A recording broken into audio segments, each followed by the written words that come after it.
Hi, you're watching Adorama TV, and I'm Doug McKinlay. This morning, we're at the busy Stables Market in Camden Town. What we're trying to achieve today is some great ad hoc street portraiture. Nothing set up, nothing too traditional. Just relying on the goodwill and the good graces of the great British public. Adorama TV presents Stay Focused with Doug McKinlay. So before we get started, let's talk about lenses. Now the 85mm in all its forms, the 1.2, the 1.4 and the 1.8 is said to be the best portrait lens. I totally agree, it's a great lens. But other lenses can produce just as nice portraits. For instance, for wide environmental pictures where we're showing our subject with something in the background, I prefer the 24mm prime lens, the 1.4. It's a great lens, nice and sharp. Next, I really like the 50mm lens. I use this all the time. It's a 1.4, gives us great variety in aperture. The only little slight problem with it is it will distort a little bit when you get too close to your subject.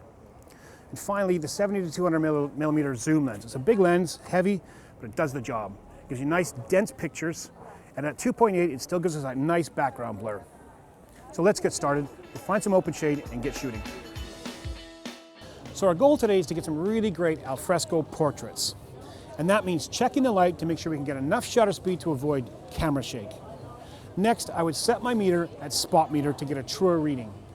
And finally, I would shoot in either manual or aperture priority so we get some fantastic control over our depth of field. Hi, my name's Doug and I'm doing some street pictures. And I was wondering if you'd like to participate in our street photography session. Yeah. Great, excellent. What's your name? Mario. Mario. Okay, so what I'm going to be using is a 1.4 lens, a 50mm 1.4 lens.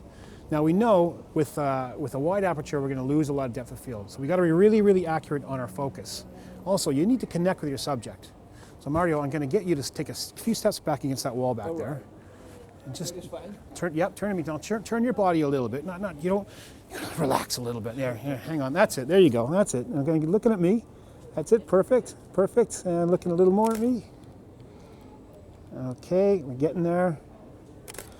Maybe I'll do one more if you can just duck down a little more so I can get over top of you. There you go, perfect. So just lean against the wall, like kind of relaxed, like chilled out kind of thing. There you go, turn your body a little more to me. There you go, just lean right against it. Pretend you got a pint in your hand. There you go, looking at me, it's fantastic.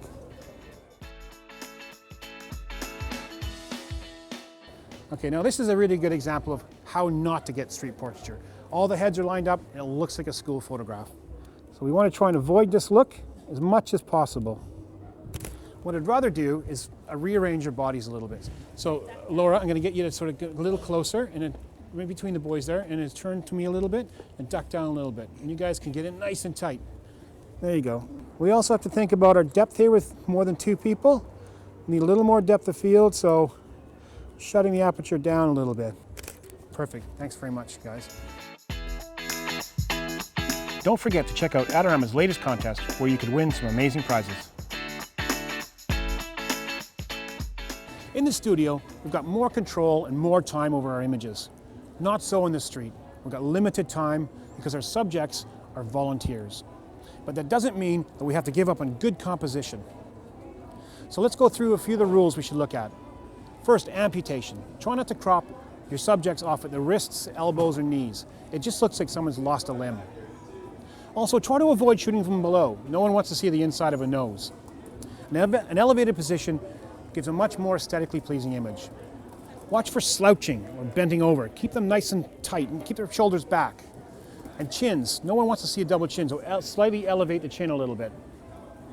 And when you're shooting group shots, try not to keep all the heads at the same level. It just looks like a school shot or a mug shot. And if you get in nice and tight, just turn your body a little bit like that. Now what I'm going to do first here is I'm going to do a what not to shot. I'm going to shoot up the noses. Sorry girls. You looking at me, looking down at me. There you go. Now that's the kind of image we don't really want to see in portraiture. We want to see a nice tighter shot. Now the other problem with portrait pictures is people sometimes get a double chin. So you want your chin up a little bit. That's it, a little bit there. There, you chin up just slightly. There you go. That's it. Nice smiles. Fantastic. That's really great. Thank you very much. The next thing we have to think about is hands. Nature's given us these great tools, but sometimes when you start taking pictures of people, they suddenly have like lumps of clay on the ends of their arms. So we got to get them moving. So use things to get people to relax. Use a hat, a book, whatever's handy, just to get them to relax and keep talking to your subjects. Take your hand, your left hand, and just bring it across your forehead, and then just right to your cheek like this. There you go. Now, the key here is to keep your fingers a little bit bent and not together. That's perfect. Exactly what I want to see. That's great. Thank you very much.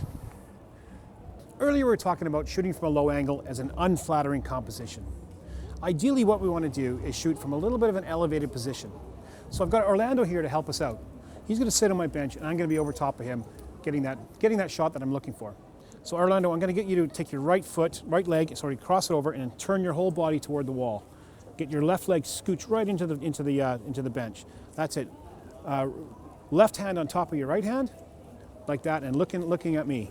Looking directly into the camera, right into the lens. Now I want to get a nice blurred background here, so I'm going to go down to an aperture of about f2. My shutter speed is going to be around at 200, at ISO 200, about 1/640th a second. That's it. Smile. Okay, that's pretty good. Thanks for joining us here on Adorama TV. And don't forget to subscribe to Adorama TV, where you can see more great videos. You can like, comment, or share this video. And don't forget to visit the Adorama Learning Center for more great tips and tricks.